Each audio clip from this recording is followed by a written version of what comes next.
What's up, guys? Wade Willis here for Wade's Weeb Reviews, here to break down episode 10 of Fruits Basket, the final season. And guys, this is episode 10, but it was a 10 out of 10 as well. I can't even rank really these episodes. All of them have been so good this season. While there wasn't like a Toru falling off a cliff moment that you're like holding your breath, there were some like things that happened in this episode that absolutely blew my mind and shocked me. Before I go any further, guys, don't forget to like the video and subscribe to my channel for tons of other anime reaction review videos. Try to get to 2,000 subscribers. Getting super close here, guys. Help me reach that goal by subscribing. Now, at the end of last episode, we started to see like some of Akito's remorse. It really dials up to a 10 in this episode. I did not expect to see this like intense remorse that she has right now. I expected, and who knows, things can change, but I expected her to feel bad, then her to kind of revert a little bit, but it seems like she's going like headstrong all the way in to trying to change who she is, which I'm incredibly impressed by. And I don't know, is like an anime only. If it's different in the manga, I assume there's maybe some more stuff going on that is showing her path to where she's at right now, but I could be wrong. I don't feel like they pushed it too quickly. Like, it makes sense. Those are like traumatic events that she went through that would kind of knock sense into anyone with a heart at all.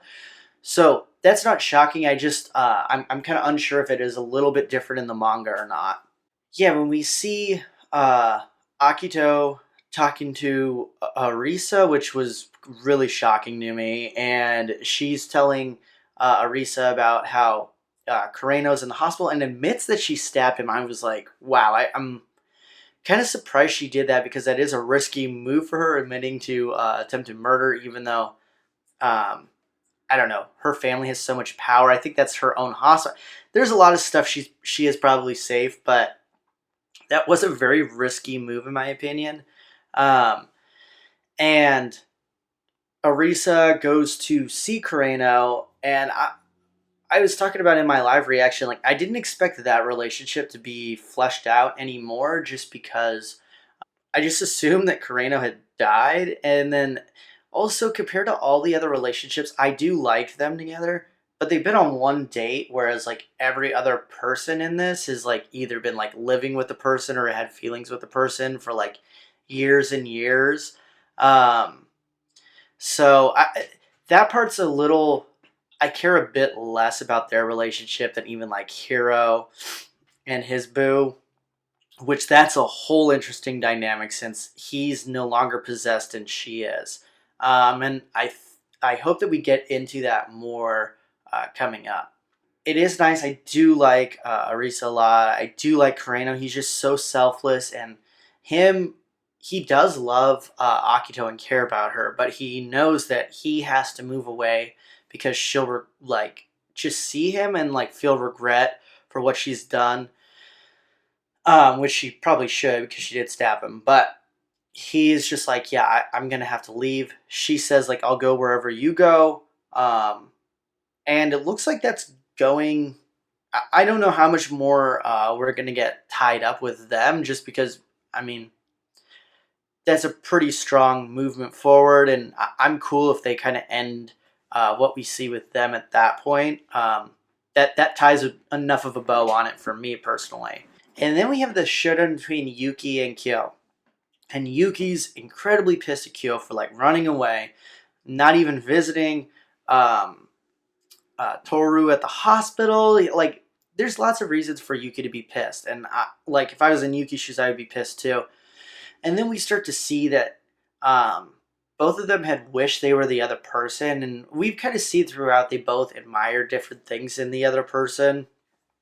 And it was really cool to actually see them finally admit that in the middle of punching each other, which was comedic to me. Such a dude thing. They're punching each other, expressing how much like they wish they were the other person, and like I believe it's Yuki who's like, yeah, well, we could only be ourselves now.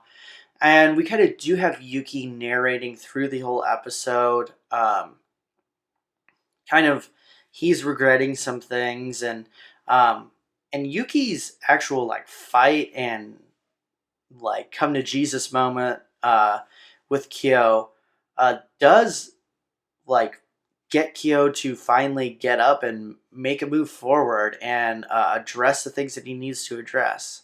And he finally goes and meets with his biological father. Now, if there's one thing we know in Fruits Basket, it's if we're going to meet a biological parent, 9 times out of 10, they're going to be one of the worst human beings in the history of man. And Kyo's father is probably one of the worst ones we've seen in the show. He's like blaming Kyo's like mother's suicide on him, which we get a bombshell coming up, but just the how messed up of a human being you have to be to blame it on like a kid who had Kyo had no control over becoming the cat, and he just is blaming it all on Kyo. And then Kyo starts to have like flashbacks while Kyo's father's like yelling at him and saying all this stuff that Kyo kind of realizes, well, it wasn't just me being born. It was really my father being a piece of shit and like making my mother feel like a horrible person for giving birth to me. And it was the father was, to me, he was lumping Kyo and his mother in together when his mother was alive and just making her feel guilt, making them feel less than human. Just horrible things. And that leads to Kyo's mother's suicide. I thought it was really impressive how Kyo handled that situation. One, just having the courage to go to his father in the first place was a huge first step since he's been running away from things. But two, like he had like pity for his father, like realized like and kind of said like I'm gonna do what I want. There's someone I care about, and I'm gonna live my life. And like stood up for himself. And like when he's leaving his father, he tells him like, "Yeah, I'm gonna come again." Which that is so big of someone to be able to move forward. Your father, what a horrible person his father is, and he's able to kind of like accept it, have pity for him, and like he's still going to see him. I don't think Kyo wants to like a real relationship with him per se because he has his uh, like actual adopted father who's like who he really considers his father, who's an amazing person. But he sees the place that his biological father is in and wants, and I'm seeing it as him wanting to get him out of that hole that he's in. That is just, it's depressing seeing him. And while Kyo's like having the whole thing with his father like calls to Akito and them and is like asking to have like Kyo removed, all this stuff. And Akito's like going over there herself to meet with his father and is like going to tell him like, hey, we're getting rid of the cat cottage.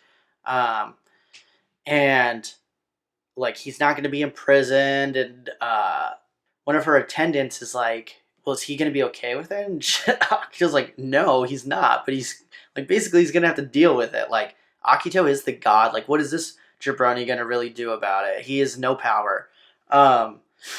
So, obviously, she didn't say those words. And I thought it was really striking when the her servant was like, well, yeah, you younger people, you can just like get up and like change your lives whenever you want, and like you just have the ability to do that. Like I've been a servant for like 60 years, and like I'm just stuck here. And um the way Akito kind of responds, and I don't know if was like with the translation, but I kind of took it as like a, okay, well, you can keep sitting here if you want. I'm not gonna like make you change your life type of thing, which I thought was like an interesting flex. And I really hated Akito. I'm really impressed and intrigued with like who she's becoming, and I am liking it. Then the climax obviously was Kyo kind of running to go see Toru. He's like running to the hospital. We see Toru like walking out, and like I honestly like had chills, and I'm like, oh my gosh, this is like I'm so excited for this. I was like, are they gonna like kiss finally? And then Toru just like runs away, and the They do such an amazing job with the comedic timing in this series is fantastic. Like I was like to be able to get me to go from like having chills and like just pure excitement to like laugh out loud, like just dying, um, is really impressive. Because I was like choking up, like tears, getting excited for them to finally like embrace or whatever, and well, not embrace because he'll turn into a cat, but kiss or I don't know what the hell can happen. But I was like getting emotional, and then I just start crying from laughing immediately after, and it was great. And they end with him kind of chasing after her.